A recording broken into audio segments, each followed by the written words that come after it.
'Coffee with killer' ఆహాలో streaming అవుతున్న ఈ మూవీని చూసాక నాకెలా అనిపించిందో ఫుల్ రివ్యూలో చూద్దాం.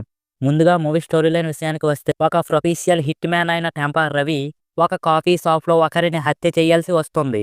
కానీ ఆ షాపులో ఉన్న ఇతర వ్యక్తుల జీవితాల్లోని మలుపులు ఏమిటి? మరి ఈ మిషన్ సక్సెస్ అయ్యిందా లేదా? ఈ కాంట్రాక్ట్ కిల్లింగ్ ఎలా మలుపులు తిరిగింది? అన్న విషయాలు మూవీ చూసే తెలుసుకోవాలి. ఇక ఒకే కాఫీ షాప్‌లో మూవీ తీయడం బాగుంది. యాక్టర్స్ పర్ఫార్మెన్సెస్ బాగున్నాయి. ఒకవైపు సస్పెన్స్, మరోవైపు కామెడీ కూడా బాగానే ఉంది. మూవీలో కొన్ని కామెడీ సీన్స్ బాగానే వర్కౌట్ అయ్యాయి.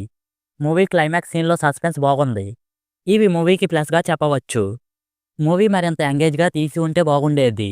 సింపుల్‌గా అయిపోయే మూవీని ఎందుకిలా సాగదీస్తున్నారా అన్న ఫీలింగ్ అయితే కలిగింది. ఇంకొంత గ్రిప్పింగ్ స్క్రీన్ ప్లే, కొంచెం ఫైట్ సీన్స్ ఉంటే బాగుండేదనిపించింది. బ్యాక్‌గ్రౌండ్ స్కోర్ అంత ఇంపాక్ట్ అయితే కలిగించలేదు. సో ఫైనల్‌గా 'Coffee with a Killer' movie కొంతవరకు థ్రిల్ కలిగించినా, మరింత tight screenplay, character buildup ఇంకా బెటర్‌గా ఉంటే బాగుండేదనిపించింది. అలా ఖాళీగా ఉన్న సమయంలో ఒక్కసారి ట్రై చేస్తాను అంటే అది మీ ఇష్టం.